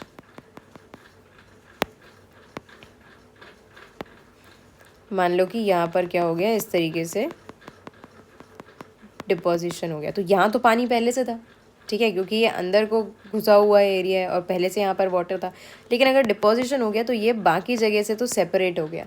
ठीक है, तो इस प्रकार से जो अंदर की तरफ पानी भर जाएगा पूरा और डिपोजिशन यहाँ हो जाएगा, एनक्लोज स्ट्रक्चर बन जाएगा, इसको हम कहेंगे लगून लेक। ठीक है, ये किसके कारण बन रहा है? ये बन रहा है स्पिट्स और बार्स के कारण। ये स्पिट्स और बार्स क्या चीज़ें हैं? ऐसे निकल के जब पानी में कुछ ऐसे लंबे लंबे डिपोजिशनल स्ट्रक्चर्स बन जाते हैं, बार लाइक स्ट्रक्चर बन जाते हैं, उनको हम कहते हैं स्पिट्स एंड बार्स, जिसके कारण बन जाते हैं lagoon lake. I hope lagoon lake का कंसेप्ट आपको समझ में आया होगा। जैसे Chilika in Orissa, Pulicat, Kolleru in the southern India, they all are lagoon lakes. और इसी एरिया में क्यों? क्योंकि यहाँ का एरिया जो है वो इस तरीके से, हम उसको बनाते ज़रूर ऐसे हैं बनाने के लिए, लेकिन एक्चुअली इसमें ऐसे बहुत ज़्यादा वेरिएशंस हैं। ठीक है, फिर इनलैंड ड्रेनेज रेट अभी मैंने आपको समझाया कि अगर स्लोप है चारों तरफ, ठीक है, और नीचे स्लोप अंदर जा रही है, तो यहाँ पर बनेगा इनलैंड ड्रेनेज लेक, जिसका एग्जाम्पल है सॉल्ट वाटर लेक। कौन सी है हमारे पास? सांबर लेक इन राजस्थान, जिससे सॉल्ट प्रोडक्शन होता है ना, प्लांट जहाँ पर है सॉल्ट का, प्लांट मतलब पौधा नहीं, जहाँ पर बन रहा है, मैन्युफैक्चरिंग कर रहे हैं हम सॉल्ट की। ठीक है, फिर फ्रेश वाटर लेक्स क्या होती हैं? जिनमें पानी फ्रेश है, हमेशा पानी उनका यूज़ किया जा सकता है कंजम्पशन के लिए। हिमालयन रीजन में होगा, क्यों? क्योंकि फ्रेश वाटर लेक का सोर्स क्या है? ग्लेशियर्स। ठीक है, ग्लेशियर रिवर में हम इनको गिन सकते हैं। ठीक है, mostly glacier lakes. Wular lake जो है वो टेक्टोनिक एक्टिविटी का रिजल्ट है, जो सबसे बड़ी, इंडिया की सबसे बड़ी फ्रेश वाटर लेक है। ठीक है, कौन सी लेक? वुलर, जम्मू कश्मीर रीजन में। ठीक है, टेक्टोनिक एक्टिविटी मतलब वही प्लेट्स के मूव होने के कारण। Dal lake, Bhimtal, Nainital, Loktak and Barapani are also fresh water lakes. ठीक है, जनरली ये भीमताल, नैनीताल, लोकटक, ये सब, डल लेक, ये सब क्या बना रही हैं? ये टूरिस्ट प्लेसेस को और ज़्यादा अच्छा और ज़्यादा सुंदर कर देती हैं। ठीक है, आर्टिफिशियल लेक्स क्या है भाई? जब हम हाइडल पावर, यानी जब हम बिजली बनाने के लिए, हाइड्रो इलेक्ट्रिसिटी प्रोड्यूस करने के लिए रिवर से पानी को रोक दे रहे हैं डैम्स बनाकर, तो वहाँ जो रिजर्वायर बन रहा है उसको भी हम क्या कह रहे हैं? लेक कह रहे हैं। पर वो है कैसी? आर्टिफिशियल, नेचुरल नहीं है। For example Guru Govind Sagar lake कहाँ बनी है? Bhakra Nangal project in Uttarakhand. Lakes के यूजेस क्या हैं? बहुत सारे यूजेस हैं। रिवर के फ्लो को मैनेज करती हैं लेक्स। ठीक है, कैसे मैनेज करेंगी भाई? रेगुलेट कैसे करेंगी रिवर के फ्लो को? जैसे अभी हमने देखा कि मिएंडर्स बन रहे हैं और उसके कारण ऑक्सबो लेक्स बन जा रही हैं। ठीक है, तो फ्लो कितना होना चाहिए रिवर में, कभी कभी रिवर अपने आप से डायरेक्शन चेंज करती है और ऐसे लेक्स बनाकर फ्लो को मेंटेन करने की कोशिश करती है। ठीक है, रेनी सीजन में फ्लड्स को बचाती हैं। कैसे बचाएंगी? अब ये लेक है, ठीक है, इसमें पानी यहाँ तक भर सकता है, लेकिन अभी यहीं तक भरा है, पर बारिश होगी तो यहाँ तक भरेगा ना पानी। तो ये पानी जो अगर लेक नहीं होती तो इसमें ना भर के शहर के अंदर घुसता, फ्लडिंग करता, उससे अच्छा है कि ये किस में जा रहा है, लेक्स में। Helps to maintain even flow in water in dry season. Dry season में क्या करती है? रेनी सीजन में फ्लड से बचाती है और ड्राई सीजन में कोशिश करती है ये, मतलब लेक में जो पानी भरा हुआ है ये आसपास के रीजन को वाटर सप्लाई करने के काम आता है। ठीक है, हाइडल पावर बनाने के, यानी कि इलेक्ट्रिसिटी बनाने के काम आता है। रिजर्व कर लो लेक में पानी और उसके बाद जब आपको इलेक्ट्रिसिटी प्रोड्यूस करनी हो तो डैम्स की मदद से उसको रिलीज़ कर दो, तो पानी नीचे आकर क्या करेगा, टरबाइन को घुमाएगा और इलेक्ट्रिसिटी प्रोड्यूस होगी। Moderates the climate of surrounding. Sea breeze land breeze वाला कंसेप्ट लग जाएगा यहाँ पर। ठीक है, अगर आपके ये तो बहुत ऑब्वियस सा है ना कि भाई किसी भी जगह पर आप जाके बैठो जिसके आसपास पानी है, तो वहाँ का जो मौसम होगा, वहाँ का जो क्लाइमेट होगा वो अलग ही होगा। ठीक है, थोड़ा सूदिंग होगा, राइट। पानी के आसपास का इलाका कितनी भी गर्मी हो थोड़ा ठंडा लगता है, राइट। तो क्या करता है? क्लाइमेट को मेंटेन करता है, एक्वेटिक इकोसिस्टम्स को मेंटेन करता है। ज़रूरी नहीं है कि एक्वेटिक लाइफ सारी समुद्र के अंदर या रिवर के अंदर हो, जहाँ पर भी पानी है, लेक्स के अंदर भी एक्वेटिक लाइफ जो है वो मेंटेन होती है। Enhances natural beauty. ठीक है, टूरिज्म को डेवलप करता है नेचुरल ब्यूटी बढ़ाने के कारण। ठीक है, चलो अब देखते हैं रोल क्या है रिवर के इकोनॉमी में। रिवर्स के आसपास सबसे ज़्यादा लोग सेटल होते हैं। अब आज हम सेटल होने के लिए रिवर नहीं देखते, क्यों? क्योंकि हमारे पास पानी की सप्लाई है। लेकिन इनिशियली जब लोगों ने सेटलमेंट करना चालू किया नियोलिथिक एज के पास, जब एग्रीकल्चर करना चालू किया, तो कहाँ आकर उन्होंने सेटल होना सबसे ज़्यादा पसंद किया? किसी भी रिवर के आसपास। Reason, the supply of water, है ना। अब तो हमारे पास पाइपलाइंस हैं, अब हमारे पास कैनाल्स हैं, पहले नहीं हुआ करती थी। तो पहले पानी के आसपास ही सेटल हुआ जाता था। ठीक है, और पानी के आसपास सेटल हुआ जाता था तो वहाँ से इरिगेशन किया जाता था। ठीक है, एग्रीकल्चर किया जाता था, तो ये इकोनॉमी में मदद करता था। आज के समय पे भी हम देखें तो सेटलमेंट मेजर जो सिटीज़ हैं वो आसपास किसके आसपास हैं? रिवर के आसपास हैं। इरिगेशन में मदद होती है आज हमारी। कैसे होती है कि इरिगेशन जितना अच्छा होगा एग्रीकल्चर उतना अच्छा होगा। ठीक है, और अच्छा एग्रीकल्चर मतलब अच्छा रेवेन्यू, और ये हमारी इकोनॉमी के लिए काफ़ी अच्छा है। नेविगेशन, नेविगेशन मतलब हम बात कर रहे हैं ट्रांसपोर्टेशन की, एक तरीके से कि वाटरवेज के थ्रू, रिवर्स के थ्रू हम काफ़ी ज़्यादा चीज़ों को क्या कर रहे हैं, नेविगेट कर पा रहे हैं, ट्रांसपोर्ट कर पा रहे हैं। हाइड्रो पावर जनरेशन, ये तो हो ही रहा है। रिवर्स के कारण हम क्या करते हैं, उन पर डैम्स बनाकर हाइड्रो इलेक्ट्रिसिटी प्रोड्यूस कर रहे हैं। ठीक है, ये बहुत प्रिसाइज तरीके में मैंने समझाया क्योंकि बहुत सिंपल चीज़ें हैं, इस पर बहुत डिटेल में जाने का काम नहीं है। ठीक है, अब हम बात करते हैं पोल्यूशन की, रिवर पोल्यूशन की। तो हमें पता ही है कि रिवर पोल्यूशन कैसे हो रहा है। ठीक है, ये हम बचपन से पढ़ते आ रहे हैं, तो एक बार और पढ़ लेते हैं। ठीक है, एक्सेसिव डिमांड्स मतलब increased population, so increased demand of water. ठीक है, जितनी ज़्यादा डिमांड बढ़ रही है उतनी ज़्यादा पानी की क्वालिटी डिग्रेड होते जा रही है। क्यों भाई? सिंपल है, ज़्यादा लोग उसको यूज़ कर रहे हैं, ज़्यादा लोग उसमें चीज़ें डिस्चार्ज कर रहे हैं, है ना, और ध्यान कम रखा जा रहा है। जितने ज़्यादा लोग, जिम्मेदारी उतनी ज़्यादा बढ़ती है, लेकिन हर कोई अपने ऊपर जिम्मेदारी लेना पसंद नहीं कर रहा। ठीक है, पानी की क्वांटिटी भी कम हो रही है क्वालिटी के साथ साथ, मतलब volume of the river reduced. Discharge of untreated sewage, untreated sewage का मतलब क्या है कि बिना उसको ट्रीट किए, बिना उसको साफ़ किए, उससे सारी हार्मफुल चीज़ों को निकाले हुए, और इंडस्ट्रियल वेस्ट को भी आप क्या करते हो, रिवर्स के अंदर रिलीज़ कर देते हो, डिस्चार्ज कर देते हो। It also reduces self cleansing capacity of river.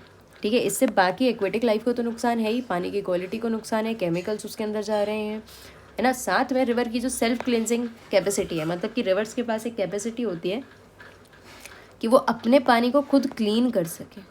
ठीक है, अपने पानी को दोबारा से साफ़ कर सकें, लेकिन जितनी स्पीड से वो साफ़ कर सकती हैं उससे कई ज़्यादा स्पीड से हम उनको गंदा करने में लगे हुए हैं। ठीक है, और साथ में इतना ज़्यादा हम उनको पल्यूट कर दे रहे हैं, इतना ज़्यादा हम गंदा उनको रख ले रहे हैं कि अब ये इनकी कैपेसिटी के बाहर नज़र आ रहा है। ठीक है, this increased the need to launch various action plan to clean the rivers. ठीक है, और इतनी ज़्यादा, सॉरी फॉर द साउंड, इतनी ज़्यादा यहाँ पर रिवर पोल्यूशन इतना ज़्यादा इंक्रीज़ हो रहा है, पानी की क्वालिटी इतनी ज़्यादा ख़राब हो रही है कि ज़्यादा से ज़्यादा एक्शन प्लान्स लाने की ज़रूरत है। अभी तक कोई भी एक्शन प्लान नहीं लाया गया होगा क्या? बिल्कुल लाया गया है, बहुत सारे एक्शन प्लान्स लाए गए हैं, ठीक है, गंगा रिवर के लिए लाए गए हैं, यमुना के लिए लाए गए हैं, लेकिन समस्या ये है कि रिस्पॉन्सिबिलिटी जो है वो शेयर नहीं हो रही है, ठीक है। रिस्पॉन्सिबिलिटी जब हर इंडिविजुअल अपनी समझने लगेगा तो हम डेफिनेटली अपनी रिवर्स को गंदा करना बंद कर देंगे, ठीक है। पोल्यूशन कम होगा, रिवर्स की केयर ज़्यादा होगी और उतना ही ज़्यादा नेचर हमको सपोर्ट, हमारे सर्वाइवल को सपोर्ट कर पाएगा। अदरवाइज़ अगर पानी जैसी चीज़ में ही हम इतना ज़्यादा पोल्यूशन डाल रहे हैं तो डेफिनेटली वो घूम फिर के हमारी बॉडी में आ रहा है, चाहे वो पानी के फॉर्म में आ जाए, चाहे वो पानी इरीगेशन में जाए तो एग्रीकल्चरल क्रॉप्स के फॉर्म में हमारे अंदर आ जाए, ठीक है। जो लोग फिशेस को कंज्यूम करते हैं उनके थ्रू जब वो फ़िश खाएंगे तो वो जो फ़िश की बॉडी में केमिकल्स इंड्यूस हो गए हैं वाटर पोल्यूशन के कारण, वो फिर आपकी बॉडी में आ जाएंगे, तो घूम फिर के हमारा नेचर जो है वो इसका रिज़ल्ट हमको ही दे देगा। सो बेटर है कि रिवर पोल्यूशन के लिए जो एक्शन प्लान्स हैं उन पर ध्यान दिया जाए by the government, and they should also introduce it as the common responsibility of citizens, ठीक है, तभी जाकर कुछ चीज़ें चेंज हो पाएंगी। So this is all about lakes, river pollution, role of rivers in the economy, ठीक है। यहाँ पर हम इस चैप्टर को कर रहे हैं खत्म। चैप्टर वाइज जितनी सारी चीज़ें थी सारा कुछ हम डिटेल में डिस्कस कर चुके हैं, ठीक है। हमने फैक्ट्स पढ़े और हमने उनके पीछे के देखे कंसेप्ट्स, ठीक है। अब आप मुझे कमेंट सेक्शन में बताएंगे कि नेक्स्ट चैप्टर से आपको सिर्फ फैक्ट्स पढ़ने में इंटरेस्ट है या फिर आप चाहते हैं कि मैं इसी तरीके से कंसेप्ट्स को और ज़्यादा डिटेल में एक्सप्लेन करती जाऊँ, है ना। आप मुझे कमेंट सेक्शन में बताएं कि क्या ये इस तरीके से फैक्ट्स प्लस कंसेप्ट्स उनके पीछे के लॉजिक्स पढ़ने से आपके लिए ज्योग्राफी थोड़ी बहुत आसान हुई है या नहीं। So I will be waiting for your comment. 1 minute लगेगा, समय निकाल के ज़रूर से मुझे कॉमेंट करके बताएं कि क्या ये तरीका आपको हेल्पफुल लग रहा है या नहीं, राइट। नेक्स्ट चैप्टर और भी ज़्यादा इंटरेस्टिंग होने वाला है क्योंकि मेजर पोर्शन तो इससे डिलीटेड है, सबसे ज़्यादा खुशी की बात तो यही है, ठीक है। लेकिन फिर भी हम कोशिश करेंगे कि जो एक 9th स्टैंडर्ड के ब्रेन के हिसाब से आपको पढ़ना ज़रूरी है, मतलब क्लाइमेट वगैरह में मानसून वगैरह काफ़ी कुछ डिलीटेड है, तो जो समझ लेना आसान है, जो समझना थोड़ा सा ज़रूरी है, उसको तो हम समझ के चलेंगे, लेकिन ज़्यादा फोकस नहीं करेंगे अगर वो एग्ज़ाम पॉइंट ऑफ व्यू से आ नहीं रहा है तो, ठीक है। सो this is it for this chapter. I hope आपको लेक्चर पसंद आया होगा। अगर अच्छा लगता है तो लाइक करना ना भूलें, कमेंट करना ना भूलें, अपने दोस्तों के साथ शेयर करें ताकि मेरी रीच बढ़ती जाए, और अगर आपने अभी तक अनुशाला को सब्सक्राइब नहीं किया है तो please to subscribe. Thank you so much, keep watching.